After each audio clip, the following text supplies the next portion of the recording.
1947 के बाद Balfour declaration कायम में आया। ये बेल्फोर डिक्लेरेशन में 40 कंट्रीज वजूद में आ गए।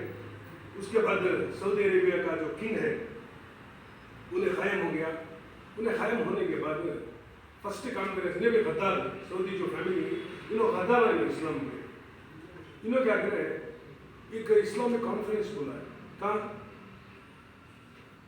जिद्दा में मक्का मदीना में कॉन्फ्रेंस बोला है।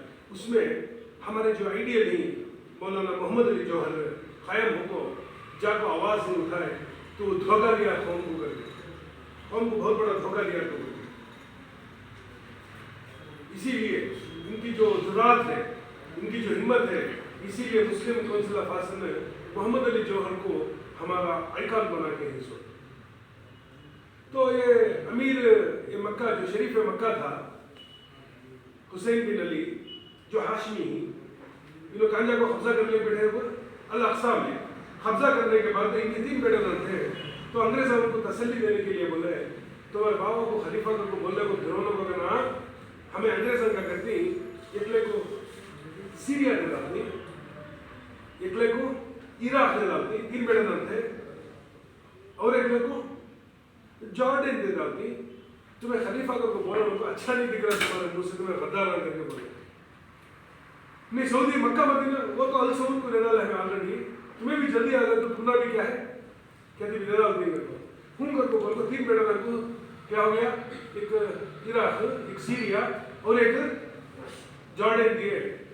इराक में जो था बेटा उसे आदमी मार डाले जंग से, जो सीरिया में था उसे भी मार डाले, जो जॉर्डन में था उन्हें किंग हुसैन करके बोल के अपॉइंट हुआ by the royal decree of the Britain इसे किंग हुसैन करके बोले सो शरीफ मक्का हुसैन बिन अली के बेटे जो हाशमी जो नबी के खानदान से ही लोग जो आले रसूल ही जो सैयदा ही लो शेखा ही इनको ब्रिटेन किंग करके बोला। तो आज भी जॉर्डन के अंदर जो रूल कर रहे किंग अब्दुल्ला अब जो है किंग अब्दुल्ला 68 ईयर्स इनके बाप दादा कौम के साथ गद्दारी करके हैं जॉर्डन। ठीक है अब फिर भी 1920 में बेटे को 3 कंट्रीज दे डाले ना फिर भी अमीर जो शरीफ मक्का थे तसल्ली नहीं है अभी भी खलीफा को बोले फिरना शुरू करे।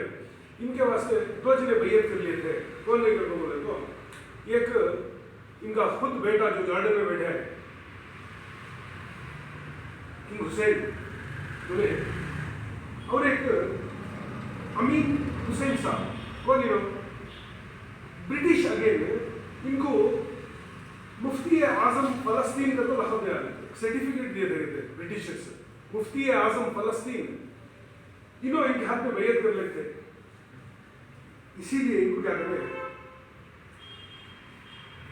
इनके बेटे को बोले जॉर्डन में जो है किंग हुसैन से तुम्हारे बाप को डिपोस्ट कर लातमार को भगा ले। तो जॉर्डन से धक्के देखो शरीफ मक्का को लातमार को भगा ले। कौन इनका खुद का बेटा हुकूमत के लिए जो गद्दार के साथ पूरी जिंदगी भर बोलने को मरे कि मैं खिलाफत उस्मानिया को टुकड़े कर सो वही जो रियल एस्टेट था जो 3 कॉन्टिनेंट्स में फैला हुआ था उसे टुकड़े कर सो वही। लेकिन सऊदी मक्का मदीना भी चले गया मैं कहीं का भी नहीं रहा तो बोल को 1930 में मर गई मुलज्जा को बैतुल मुक़द्दस की जो खबरस्तान है वहाँ घाट में ही अभी भी जॉर्डन में रॉयल फैमिली का रूल है। उन्होंने एक ऑर्गेनाइजेशन बना कोई रॉयल अहले बैत इंस्टीट्यूट ऑफ इस्लामिक थॉट। अब वो कौन हेड कर रहा है सो उनका एक प्रिंस है गाजी बिन तलाल।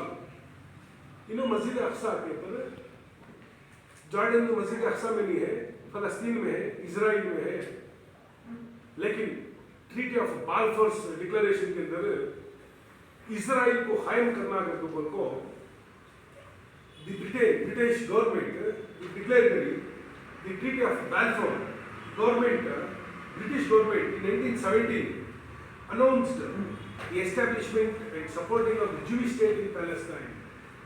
1917 में इसराइल का कायम है।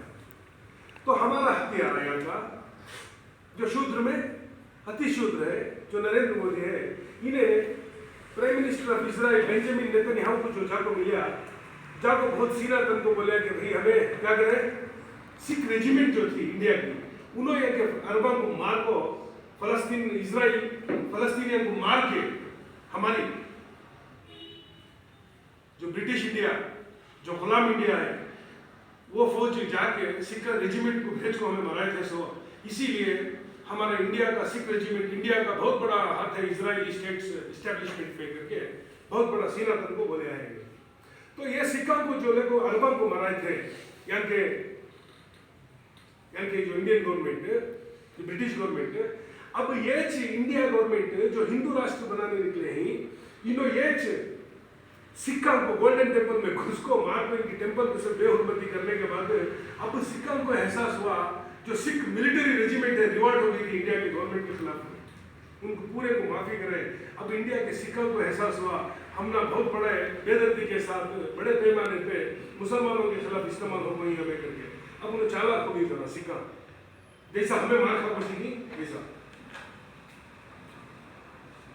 तो रॉयल अहले बैत इंस्टीट्यूट ऑफ इस्लामिक थॉट, इन्हों क्या बोल रही, जो प्रिंस गाजी बिन तलाल, इन्हों क्या बोल रही, 1917 से 1920 तक जो बैतुल मुक़द्दस इजराइल में है, फ़लस्तीन में है, हमें इनके साथ सीक्रेट समझौते करके आज भी बैतुल मुक़द्दस का जो खर्चा है, करता धरता इलेक्ट्रिसिटी पानी हमें जॉर्डन से दे। सो फ़लस्तीन की गवर्नमेंट के हाथ में क्या भी नहीं है, हमारे हाथ में को फ़लस्तीनियों को धोखा दी। सो ये जॉर्डन गवर्नमेंट, ये अमीर शरीफ मक्का ये सभी।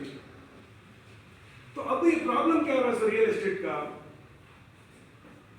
ये रियल एस्टेट क्या, अब इजराइल क्या चाह रहा है, जॉर्डन से मस्जिद अक्सा को छीना को सऊदी के पास दे डाले तो मक्का मदीना और मस्जिद अक्सा इनके पास अगर चलेगी तो मस्जिद अक्सा को फोड़ को थर्ड टेम्पल हमें बनेंगे। उसके बाद हमारा मसीहा आने वाला है, जिसे हमें मुसलमान दज्जाल करके बोलती, क्रिश्चियन क्या बोलती, एंटी क्राइस्ट करके बोलती, हिंदुआ क्या बोलती, मैत्रिया करके बोलती, कल्कि करके जो बोल रही लोग, इन्हें जब आता है, इन्हें आने से पहले झूठा मसीहा को बैठा रहता है, उसे हमें क्या बोलती, दज्जाल करके बोल रही। सो तो ये रियल एस्टेट का धंधा ऐसा हुआ है। तो इसीलिए कितना बड़ा धोखा हुआ है हमारे साथ, कितना बड़ा सदमा हुआ है कौम को। आज फलस्तीनिया जो मारे जा रही एक आदमी की लालच की वजह से। इसीलिए अब तुम्हें देखे ना, इंडिया में कौन सा नालायक बच्चा रहेगा तो मैं क्रिकेट देखो, तेंदुलकर, धोनी, ये नालायक के पीछे तुम्हें देखते रहना। इसी तरीके से जो क्रिकेट के शौकीन इंडिया, क्रिकेटिंग गॉड तेंदुलकर को बोल रही थी नालायक, ये कौन ही नहीं, क्रिकेट गेम यहाँ कैसे आ गया, हमारा नवेना है, हमारा तो था क्या कबड्डी, गरडिया बुझाना, बॉडी बिल्डिंग बनाना, ये हमारे तुम्हें देखा सो क्रिकेट कहाँ से आ गया। तो फुटबॉल तुम्हें देखे रहना, नॉर्थ अफ्रीका, मोरक्को, स्पेन, ये सभी क्या है फुटबॉल। इसे समझने के लिए क्रिकेट के फुटबॉल का क्या चक्कर है करके बोले तो जहां भी ब्रिटिशर्स हुकूमत करे वहां क्रिकेट का खेल है। सो मुसलमानों के मुल्क पे जहां भी फ्रेंच कॉलोनीज बनाए, गुलाम बनाए मुसलमानों को, फुटबॉल छोड़ दो। जो फ्रेंच जो एंटी मुस्लिम थी ना, फ्रेंच गवर्नमेंट है, इन्होंने जहां भी हुकूमत बनाए मुसलमानों को मार के अफ्रीका में, इन्होंने क्या छोड़े फुटबॉल। जो तुम्हें फुटबॉल खेलती तो समझ लो तुम्हें फ्रेंच के गुलाम आकर के, जो क्रिकेट खेलती तो तुम्हें किसके गुलाम, तुम्हारे बाप दादा अंग्रेजों के गुलाम थे। सो तो इसीलिए तुम ना गुलामी से आजाद दिलाने के लिए क्रिकेट फुटबॉल का चक्कर छोड़ो, कबड्डी खेलो, आगे लो, बॉडी बिल्डिंग बनाओ, गरडे बुझाओ, जिम को नवे गरडी बुझाओ करके भैया गरडे को बोलो। अब ये रियल एस्टेट का धंधा मालूम हो गया, समझ गए अपने लोग। सऊदी अरेबिया का जो हज उम्रा का जो बिजनेस है, जो ये गद्दारा है सऊदी, ये सऊदी फैमिली, अल सऊद फैमिली, इन्होंने अव्वल दर्जे के गद्दारा नालायक है, इन्हों मुसलमानों के दुश्मन है। इन्हों क्या बोल रही, हमारा टोटल बजट जो है, टोटल बजट 120 बिलियन का सालाना बजट हमारा उसमें 90 बिलियन जो है सिर्फ हमें 80 to 90 बिलियन मिलिट्री को डाल देंगे। किसे मारने? यमन के जो गरीब मुसलमान हैं उनको, फलस्तीन के जो मुसलमान हैं इनको इजराइल के साथ मिलकर अपनी हुकूमत बचाने, इराक में इनको मुसलमानों को मारने की साजिश है। दूसरा, ये जो गरीब मुसलमानों के ऐसे जो जाति हमें भिखारियां मदरसे के चंदे के लिए इनको जरा पैसे देना को खुश करना नहीं। तो तीसरा, इनका जो इनकम है ये पेट्रोल रेट डाउन हो जाने की वजह से, पेट्रोल रेट गिर जाने की वजह से इनका पेट्रोल की आमदनी बैरल $80 पे बैरल चल रहा था, आज $20 भी नहीं है। इंटरनेशनल मार्केट पेट्रोल का $20 भी नहीं है पेट्रोल का रेट। इसीलिए बहुत बड़ा घाटा हो रहा है सऊदी गवर्नमेंट को। इसीलिए लोग क्या करें, कोरोना की वजह से कोरोना आ गया, इसीलिए हज उम्रा क्या करें, बैन कर डाले। हज उम्रे से सिर्फ 32 to 35 बिलियन इनकम कर रही होगी। हमारे नबी हज उम्रा मुफ्त में करो तो बोले सो, उसके ऊपर टैक्स आना 30 to 35 बिलियन खाली कमाई से इनकम इनकी, किसके वजह से? हज और उम्रा के लिए तुम ना टैक्स नहीं सो।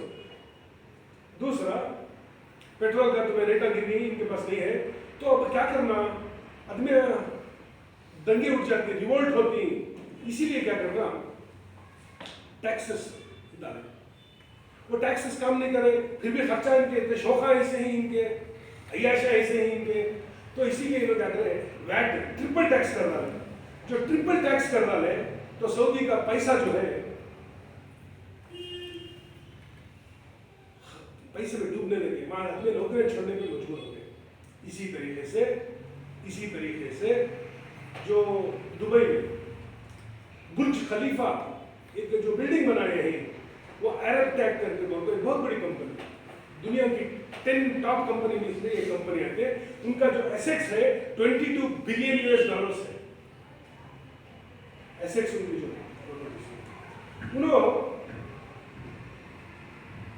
यूएई को, दुबई को टूरिज्म और बिजनेस का सेंटर बनाया। आज कोरोना की वजह से पेट्रोल के जो रेट गिर गई, इसकी वजह से उनकी जो रियल एस्टेट है, उनकी जो प्रॉपर्टी वैल्यूज पूरे बुरी तरीके से तबाह हो गए। इसके लिए जो टैक्सेस ज्यादा शुरू कर डाले, ट्रिपल टैक्स, जो टैक्स 1 to 3 कर डाले। वहां के जो कौमी अदमिया थे, बाहर से जो आपको बसे थे अदमिया, वो मुल्क छोड़ कर दूसरी जगह जाना शुरू कर दिया, टैक्स देने नहीं होता करके। जब टैक्स देने नहीं होगा, जो इन बिल्डिंग बनाए थे वो पूरे बिल्डिंग बेकार होकर खड़ गए। वो बेकार होकर खड़ने की वजह से वो आदमी को काम नहीं है, तो पाकिस्तानी, बांग्लादेशी, इंडोनेशिया इनको लाता मार को निकाल रही, और इंडिया, इजराइल, अमेरिका इनको साथ रखने को अपना हुकूमत को बचाना चाह रही। इस्लाम से इनका कुछ लेना देना नहीं है। इसीलिए यानी कि जो दक्षिणी मुसलमान है, इनका सोशियो इकोनॉमिक, पॉलिटिकल और स्पिरिचुअल चेंज आना जरूरी है। इसीलिए जो स्टैटिक होप हमारी लाइफ बैठ गई है after the sacrifice of our raja, दक्कनी राजा टीपू सुल्तान, उसके बाद हमारी जो लाइफ है, हमारा जो मूवमेंट है, जो स्टैटिक होकर बैठ गया है, चेंज नहीं आ रहा है। वो चेंज को डायनामिक चेंज पे बदलने के लिए, कैटलिस्ट का काम करने के लिए the Muslim council of Hassan को हमें बहुत सोच को, बड़े बेसिक जैसे को बनाए हैं। अब इजराइल के साथ मिलके यहाँ के जो ब्राह्मण है, महाराष्ट्र ब्राह्मण, आर्टिकल 370 निकाल डाले कश्मीर से। कश्मीर किसका हो गया? अब हमारा हो गया by the act of the parliament. होते के साथ ये कौन इनको प्लानिंग करे? सो जो शिवसेना का जो एमपी है संजय रावत, उन्हें क्या बोला पार्लियामेंट में खड़ के, अब पाकिस्तान का तो कश्मीर तो हमारा हो गया, अब बचा सो गया पाकिस्तान ऑक्यूपाइड कश्मीर है, उसके बाद बलूचिस्तान है, इसे हमें क्या करना? सो नेक्स्ट इंडिया को जमा लेना। जो आरएसएस का जो डॉक्टर बलीराम हेगड़ेवर है, महादेव गोलवलकर है, देवरास और वीर सावरकर, इनके जो सपने पूरे करने के लिए हमें क्या करना? अखंड भारत को बनाना। अखंड भारत को बनाना है तो हमें क्या करना? कश्मीर में अब रॉ के agents, research and analysis wing of the government of India, जो आरएसएस के आदमी भर को पड़े हैं, वीर सावरकर को मानने वाले, जो बापू को, जो गांधी को हमारे से छीन लिए, इन्हों भरे पड़े हैं, इन्हों अंबानी, अदानी, फिल्म इंडस्ट्री के जो ग्रेट पर्सनालिटीज थी इनको और इंडस्ट्रियलिस्ट को पैसा देखो, वहां के कश्मीरी मुसलमानों के साथ दोस्ती करके उनको डिवाइड करको, रूल करको, जो ऐसा इजराइल यहूदी फलस्तीन में घुसा था, वो फॉर्मेट यहाँ अप्लाई कर रही है। कैसा सब समझ लो, एक घर 5 करोड़ का है, एक घर, एक प्रॉपर्टी मुसलमान कश्मीर की कहते हैं 5 करोड़ का है, 15 करोड़ दे देंगे ना। अब यहाँ मारा खाओ, गोला खाओ, कहीं मर जाएगी, तुम्हारे बच्चा का देखो, तुम्हारे जोरों का देखो, तुम्हारे बेटियों का देखो, यहाँ का खुदा को मर रही तुम्हें, हमें 15 करोड़ दे आती, इंडिया में कभी जाकर सुकून से जी जाओ करके, नहीं रहा तो तुम्हें कभी दूसरे मुल्क को चले जाओ करके। वो दिए के बाद जो नहीं देते उनको गोले से मार डालने का, टेररिस्ट को डाउट के ऊपर मार डालने का। तो अब समझ लो, एक लाख की प्रॉपर्टी है, रियल एस्टेट है, उसे 10 लाख देने का। सुबह का दिन तुम्हें मुसलमान पूछे तो मुसलमान से हमने बेचो नहीं सो, नहीं समझे, तुम्हें इसलिए हमने बेचो नहीं सो। तो ये कौन लोग कश्मीरी जो मुसलमान है, कौन ही लोग कश्मीर के जो पंडित, जो ब्राह्मण थे, जो कन्वर्ट हो गए थे सूफी मूवमेंट की वजह से, उन्होंने इन कुछ नहीं छोड़ रही है महाराष्ट्र ग्रामीण से, तुम ना छोड़ दी, तुम्हें तो काले पीले यानी कि द्रविड़ा सिंह, तुम्हें आदिवासी, आदि धर्मी, अपने को नहीं छोड़ेगा, वो तुम ना छोड़ रही। तो rape has been used as a weapon by the government of India to break down the Muslims in Kashmir. Pellet guns have been used, तुम्हारे जो नवी नस्ल के बच्चे हैं अंधे होंगे गोले से, पैलेट गन से। इससे बेहतर है हमें बेचो गंदी दूर चले जाइए, तो तुम्हें सोचे तो तुम्हें इसका सेल करोगे इसको, तो अखंड भारत का सपना पूरा होता है हमारा। ये कहाँ करे थे एक्सपेरिमेंट, हमें इजराइल कहाँ करा था, फलस्तीन में कराया था।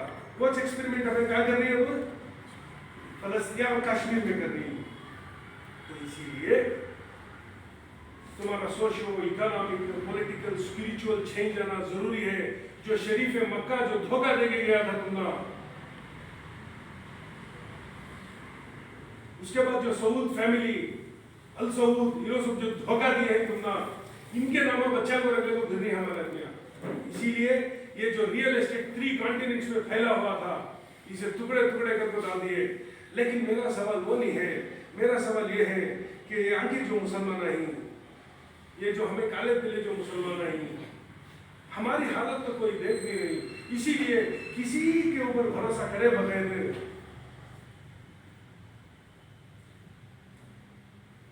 किसी के ऊपर भरोसा करे बगैर हमें अपने बलबूते पे सर उठा को जीना सीख लेना। हमारे नबी मोहम्मद अरबी सल्लल्लाहु अलैहि वसल्लम बोले, हर आने वाला दिन जो गुजरा हुआ दिन है उससे बुरा होता है। तो इसके बाद तुम्हारे अच्छे दिन तो नहीं आ गई, इसके बाद तुम्हारे और भी बुरे दिन आ गई सो, और भी तुम्हारी बहुत सी पिटाई होने वाली है यहाँ, और भी तुम्हें बहुत ज्यादा जलील होती, और भी ज्यादा ठुकाने दिन तुम्हें इतना होता है। मक्का मदीना एक वीरान बन जाता है। कौन बोले से, हमारे नबी मोहम्मद अरबी सल्लल्लाहु अलैहि वसल्लम बोले, मक्का मदीना वीरान हो जाता है। कौन के 2 बकरे चराने वाले जाते रहती, वो पुरानी चप्पला देखती, किसके की चप्पला को देखो बेहोश हो जाती, वीरान हो जाता है मक्का मदीना। जब ये हो जाता है तो दज्जाल इस धरती पे आ जाता है हुकूमत करने के लिए। कैसा हुकूमत करता है, 40 दिन की इसकी हुकूमत करते हैं। ये टॉपिक और बार हम डिस्कशन करेंगे। जो रियल एस्टेट मुसलमानों का जो 3 कॉन्टिनेंट्स में फैला हुआ था, जैसा कि टुकड़े टुकड़े करके डाल दिए, आज तुमने चुन चुन को मारे, तो भी हमें क्या बोल रही, दक्षिणी मुसलमान क्यों बोल रही, ताकि हमारे ऊपर ज्यादा जुल्म हुआ है। लेकिन तुम्हें मुसलमानों को, कश्मीरी मुसलमानों की मदद को तुम्हें जान ही सकते हैं, गुजरात के मुसलमानों की मदद को हमें जान ही सकते हैं, फलस्तीन के मुसलमानों की मदद को हमें जान ही सकते हैं, तुर्की के मुसलमानों की मदद को हमें जा नहीं सकते। की तो बोले तो जो रियल एस्टेट 3 कॉन्टिनेंट्स में फैल के था, एक खलीफा की वजह से जुड़ा हुआ था, शरीफ मक्का जो हाशमी खानदान से जो ताल्लुक रखते थे, उन्होंने मई खलीफा बना करके जो धोखा कौम को दिए हैं, जो धोखा उम्मत मुस्लिमा के साथ हुआ है, ये धोखा यहाँ के हमारे अदबिया भी जो बिकाओ, ये तारीख मालूम नहीं सो, हमें भी सऊदी को जाकर गए हज को जब में लेटरिन होने जा रही सो, नहीं मैं हज को जा गए, हज को गए तो भी पैसे दे डाले तुम्हें। इनका जो प्रॉफिट है हज का 35 बिलियन US डॉलर में कमा रही हो, तो इनके बर्बादियाँ अरबा की अब शुरू हो चुके हैं। इस बर्बादी से सबक सीखो। तुम्हें लोग अल्लाह वास्ते जो काले पीले जो लोग आई, जो black brown yellow red colour के जो लोग आई, कौन ये जो दक्षिणी लोग अरबा से मदद नहीं आती, तुमने कोई मदद करने वाला नहीं। तुमने जो भी मदद आती है ला इलाहा इल्लल्लाह मोहम्मद रसूलुल्लाह करने की बिना पे तुम्हें एक हो गए तो तुम्हें बच सकती, तुम्हारे ईमान की हिफाजत कर सकती, तुम्हारे बहू बेटे के ऊपर जो अत्याचार हो रही इसे रोक सकती, तुम्हें भी जानवर के सरकार नहीं इंसान के सरकार जी सकती। इसीलिए तुम्हें एक बार का अभी भी तुम्हें नहीं होए तो तुम्हें क्रिकेटर खेल लेके ब्रिटिश की गुलामी को याद कर ले को, ग्लोरीफाई कर ले को फिरे तो तुम्हें अभी भी जो फ्रेंच की गुलामी को याद कर ले को, मैं फुटबॉल प्लेयर को बोलने को फिरे तो तुम्हारे बेशर्मा को और को भी आप नहीं समझा सकते। इसीलिए मैं आपसे गुजारिश करूं कि तुम्हारा डायनामिक्स लाइफ का चेंज नहीं हुए तो तुम्हें बर्बाद जरूर हुई हो ही तुम्हें, अभी भी जलील ही तुम्हें और जलील भी हो को मरती तुम्हें। इसीलिए अल्लाह वास्ते शहीदान करबला के वास्ते, इमाम हसन और इमाम हुसैन रज़ी अल्लाह तआला अन्हु के वास्ते तुम्हें तौबा कर दो।